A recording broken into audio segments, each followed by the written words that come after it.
I'm very hesitant to talk about this topic because it is so fresh and so little is known. But I feel like I have to say something about the shooting in. I don't actually feel like I have to say something, but I feel compelled to say something about the shooting in Colorado.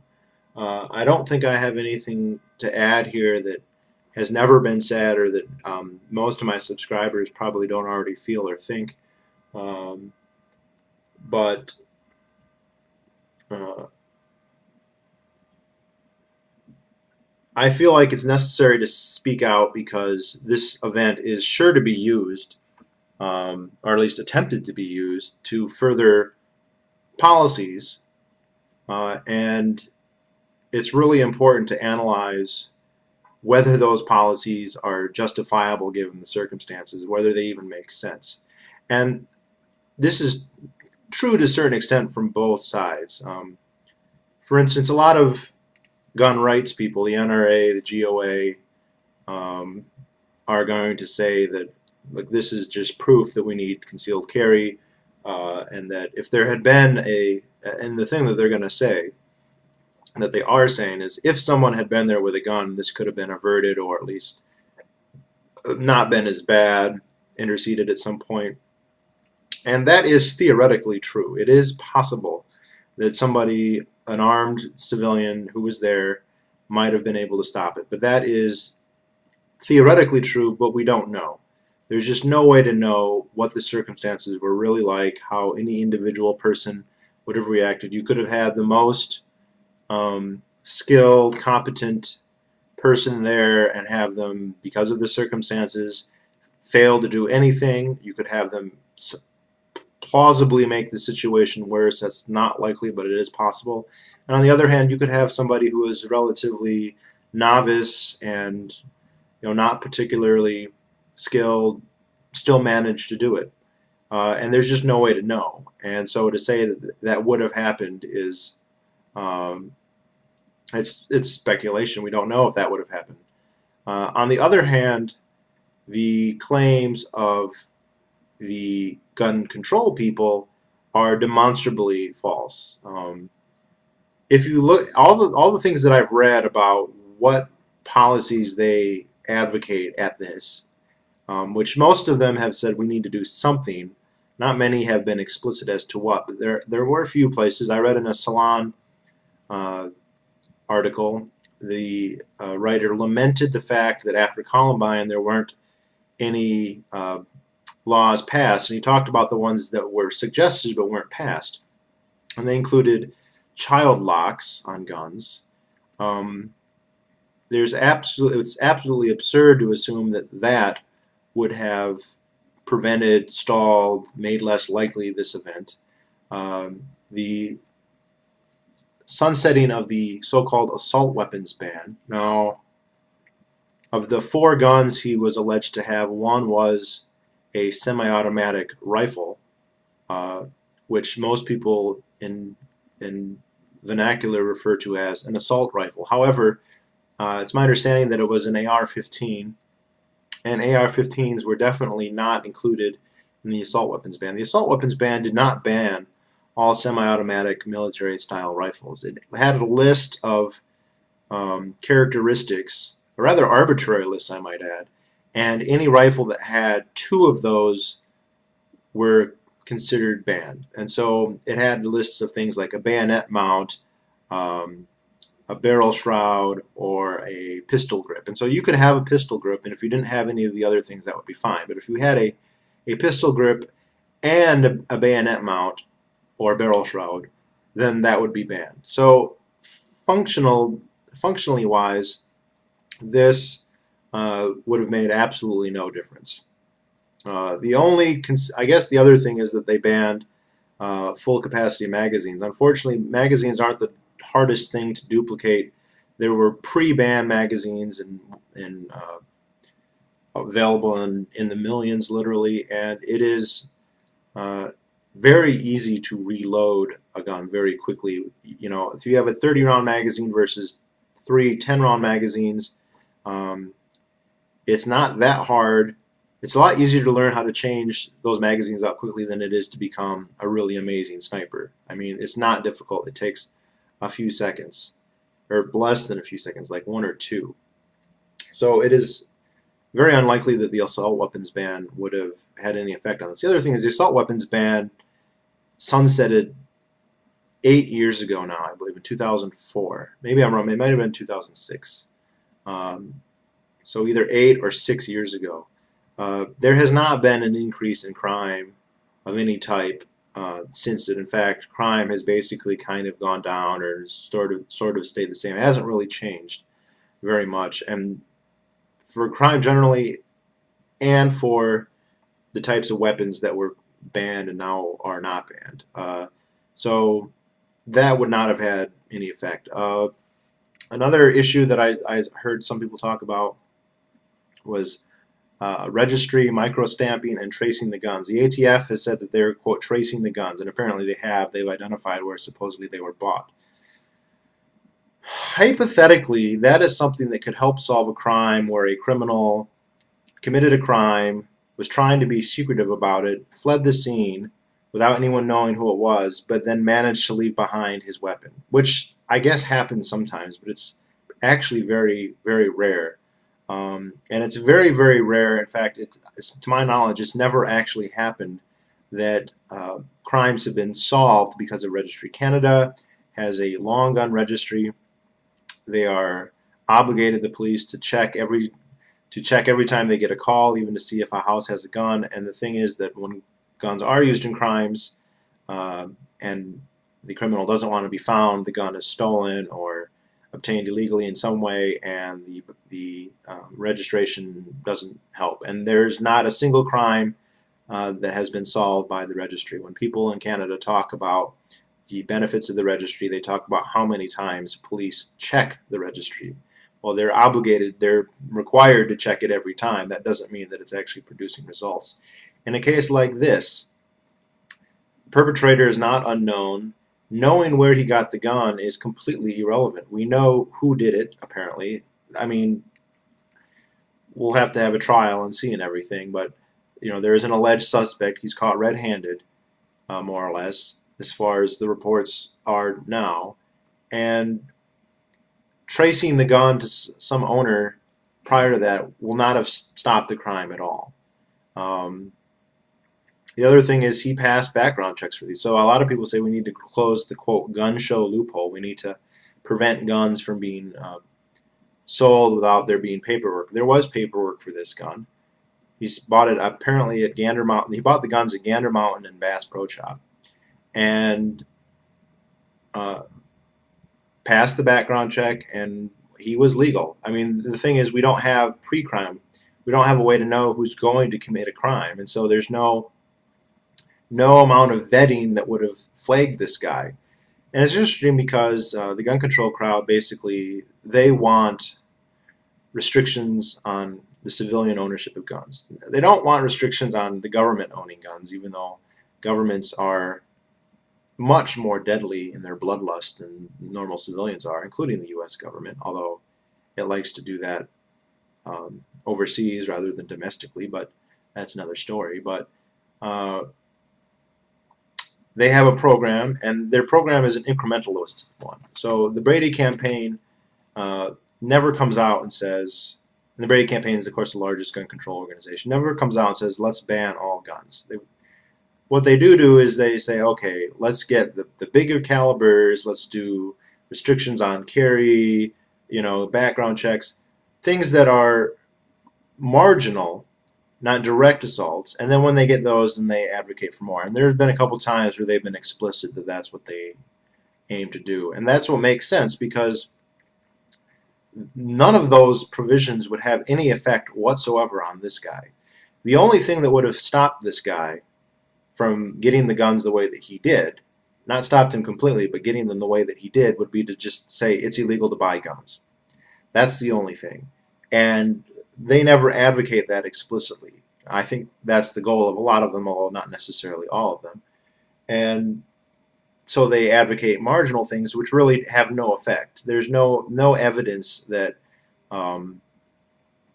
the programs that are getting trotted out would have any effect on this. And there was one piece in CNN I was happy to see where he said this is clearly a case. This, people are going to say this guy is crazy, but this was definitely a very premeditated, thought out um, act. This guy had thought this out. He had taken the time. Likely when he bought the guns back in May, he was thinking about doing this, if not already explicitly decided to have done this. And he's spent months working towards it. Well, anybody who's going to spend months to work towards something is not going to be stopped by some bureaucracy that says it's illegal. Guns in this country are here to stay. Even if tomorrow the Congress banned all guns and said it's a crime to have, sell, produce guns, there are hundreds of millions of them already out there. And even if most people dutifully, and I would say regrettably, turn them in, many people wouldn't, and lots of people wouldn't even know that they had them. There's lots of widows out there whose husbands had arsenals, more or less, that are more or less oblivious about them. And at some point, somebody's going to remodel their house and find huge cash. Even if guns are totally banned, there would literally be tens of millions of them, at least, that would fall through the cracks. And that's ignoring the fact that they can still be imported illegally, just like drugs. They can still be manufactured. Effective firearms can be manufactured if you know how. There are gunsmiths who can do this individually. If you were a crime syndicate, you could definitely, if you can afford to be manufacturing cocaine and all that, you can afford to manufacture firearms, or at least relatively basic ones. But even full auto and semi-automatic rifles would not be beyond the capability of somebody with just a little bit of capital and a little bit of skill to produce. So there, even in that scenario where you had 100% ban, somebody who is going to spend months and months is unlikely to be thwarted. Very, very unlikely to be thwarted by that. He's more likely to be thwarted by another armed citizen. And that's something that I don't know the details about yet, because Colorado does allow open carry and it does allow concealed carry. However, it may not have been allowed in the theater. Many states, including my state and lots of other concealed carry states, put provisions in there that basically outlaw you bringing the gun to either explicitly a theater or a place where tickets are sold. I know in mine it's any place that seats over so many people and sells tickets, you can't bring it. I don't know if that's the case in Colorado. I think that it's clear this is an event that would have been packed. In fact, I wanted to see this movie, and I was like, well, there's just no way. There's no point in even trying, because it's going to be sold out for the next couple days, at least this next weekend. And my guess is that that's what this guy was thinking, unless, of course, he was in some way really imagining that he's the Joker, which some people are alleging, but I don't know if he really actually said that, and if he did, if he really actually believed it. It seems to me more like this guy wanted a big body count, and he realized this would be the place to go. That would be my guess, although I don't know. My first reaction, actually, when I heard about it was, my conspiracy theorist side kind of thinks, okay, look, Obama wants to pass this UN small arms treaty, and this is going to make it more likely, although not necessarily a certain thing. I don't have any evidence that this guy was actually a provocateur by the government, and the fact that he's alive still is a good indication that he's not. Usually when that sort of thing happens, the perpetrator dies.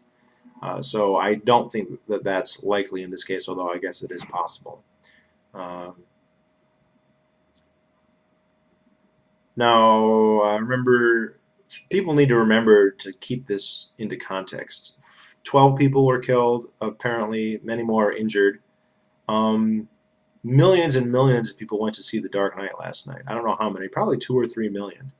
So that's not an incredibly high rate, honestly. And probably more people are going to die in their car in accidents when they go to see The Dark Knight. I don't know if that's what happened last night, but it's possible.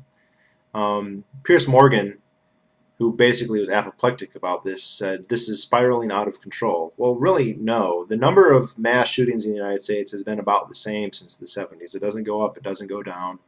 It's a very low rate. Statistically, it's not even part of the homicide. If you add up all of them, it's about half a dozen to a dozen a year. Mass shootings, meaning like 2 or more. That's only a tiny fraction of the actual homicides. The vast majority of the homicides, and I've seen estimates up to 70% plus, are a direct or indirect consequence of the war on drugs. Uh, that is the number one reason that there's death in the United States, homicide in the United States, gun or otherwise.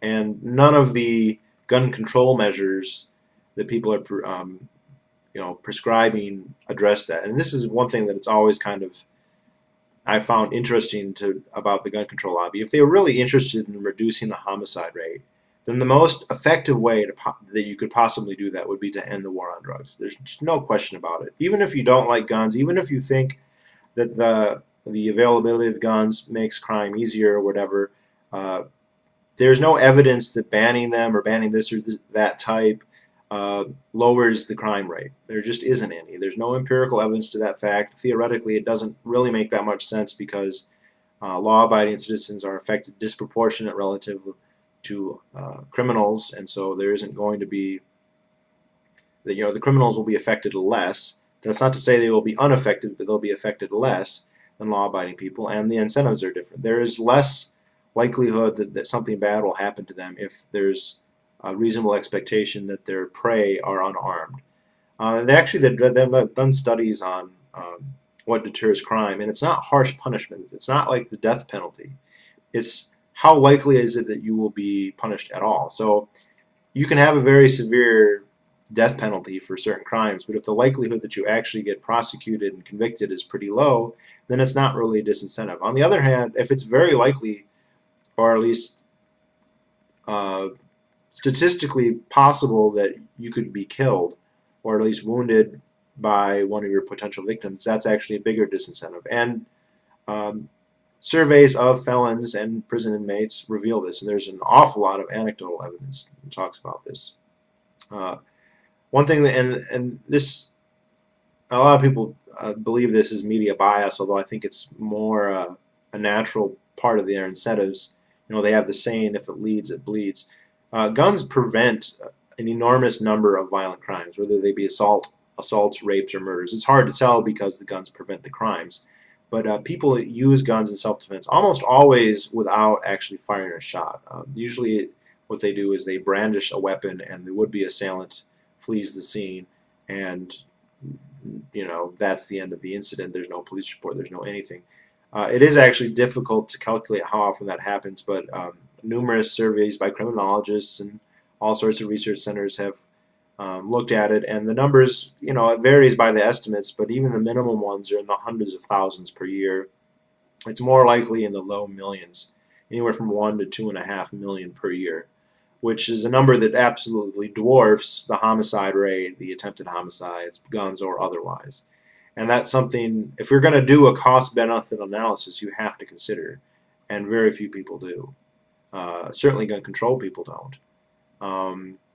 And of course, there are lots of crazy things too. I always enjoy reading the comment sections just to see what people are saying, and it's not, I don't know if it's an even mix, but it's not like pro-gun people are outnumbered. I did read some Canadian blogs that had some pretty interesting things. A couple people in Canada seem to think this must be the result of the fact that the United States does not have universal health care.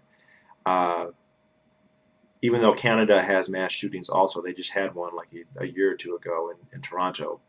But I think that has more to do with the Canadian ego and the desire to distinguish Canada from the United States in the one way they know best, which is to point at their healthcare system, which they both love and hate. That's a whole other video, but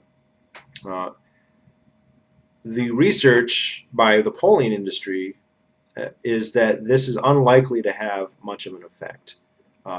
Support for gun control has been on the decline at least since the mid-90s, if not the early 90s. Maybe it peaked in the very early 90s. And events like this have not had a major effect on that. They don't even cause a blip up. The last attack on this scale was the Gabrielle Giffords one. Here you, of course, have a congresswoman rather, being shot in the head, a judge being murdered. along with lots of other people, that's usually considered kind of beside the point, but and nothing came of it. And I hope that that's the case here. I don't, or that maybe we get more right to carry, which is the stimulus to right to carry has been crime. You know, the reason states legislatures have passed these laws making it easier for people to carry guns is because of incidents like this. That's exactly why, and not in spite of them, but because of them. And I don't see people who are pro-gun right now changing their minds because of this. I see people who are already anti-gun seeing this as vindication, but they just don't look at the facts, by and large. They're very emotional. Guns are scary. This was scary. Guns should be banned. Um, I do worry about the government, though. The government more or less does what it pleases within certain restraints, and those restraints are not legal. It's not the Constitution or separations of powers so much as what are they afraid, what there's a breaking point in the populace, and no one wants to find out what that is or what that means. It might not mean anything. You know, I have to admit that part of me thinks that the government could just come out all out tyranny tomorrow and basically nothing would happen. That the American people in mass, if not to every single person, would literally do nothing. However, there's also a part of me that says that there could be a mass rising. Even if only 1% of the people reacted vigorously, that would be 3 million people. That would be an awfully hard problem to take care of. And basically, I don't know what would happen, and I think this is what the position everybody is in, is they don't know what would happen, and they don't want to find out. The government does not want to find out what a revolution in the United States would be like. Even if it had every reason to believe it might win, it doesn't want to find out the hard way. And they are reluctant to touch the gun issue. They have been very reluctant to touch it since the Clinton administration. Obama so far has not.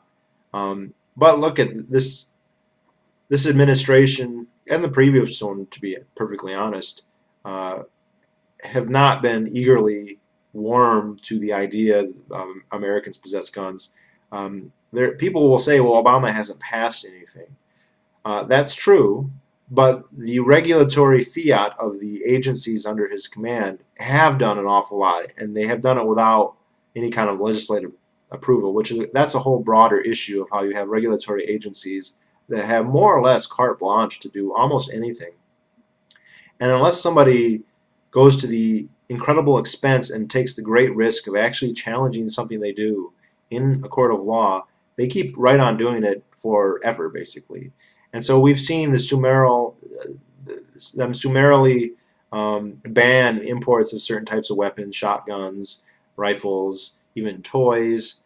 And there's also, of course, the Fast and Furious scandal, where the stated reason for that was to track drug cartel, where were the guns going. I think that's rather unlikely. The ATF has a history of attempting to showboat. The ATF, like all bureaucracies, wants to perpetuate itself to become bigger and more powerful and more influential.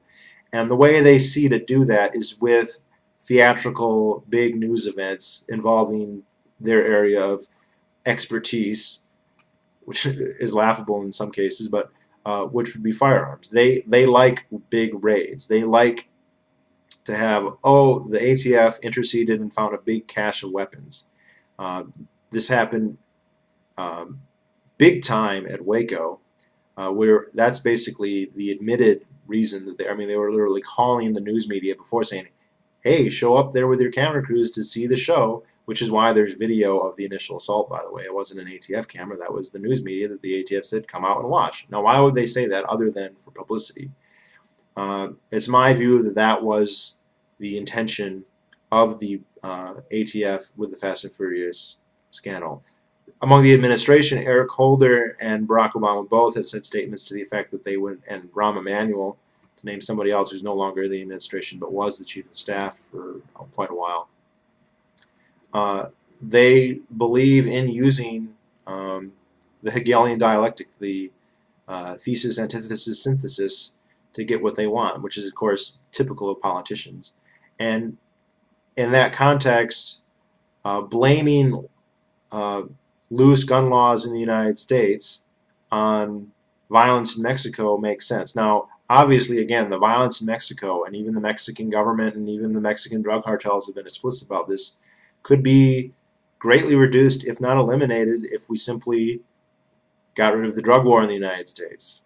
But that would not further the interest of the government. The government loves the drug war, and it will fight it for its continuance as long as possible, because that is a great excuse for them to extend and abuse their power, and that is what they're incentivized to do. That is they don't get up in the morning thinking about ways that would make society better if those ways include curtailing their own power. Uh, any rational person who looks at any issue, I don't care what it is at least some of the time going to come up with, okay, well, the government should do less. Now, I'm a libertarian. I think it should do less always. But if you're not a libertarian, even in other areas, uh, maybe you think the government's justified in here or there, but there's always areas where it could be cut back a little bit. But the thing is, the government will never ever see it that way ever. They just never do. And even the rhetorical Republicans who might say that, their actions betray that they don't feel that way, or at least they don't feel that way with enough conviction to do anything about it. So I don't like the NRA that much, but I'm glad they're around at times like this. I don't see this as changing lots of people's minds. If Congress isn't going to defend one of their own people being shot in the head, they're not going to give a damn about a whole bunch of people who went to see The Dark Knight. One thing I almost neglected to even occur to me was the sheer hypocrisy of someone like Obama talking about how this is a tragedy and madness and whatever, when he's going around with Predator drones bombing civilians en masse. I mean, if 12 people is a tragedy, killing 20, 30, 16, 5, basically on a more or less daily basis, not to mention provocateur civil wars, revolutions, and dictatorships all over the world, that's a crime on a totally different order of magnitude, and to the point that the two are not comparable. And that actually makes me very angry in a way that it probably, well, it should. And yet, very few people make that connection. And I wish that they would, because that's the real problem we have right now. These events, I don't know of anything that would prevent what happened in Colorado from ever happening. Even if they totally banned all guns, it would not prevent it. The empirical evidence is that these sort of things are just going to happen at a certain intensity, and they don't even have to involve guns. By the way, the worst mass killings by Americans, domestic violence crimes, if you don't want to count Oklahoma City, the worst one ever was a bombing in Bath, Michigan in the 1920s.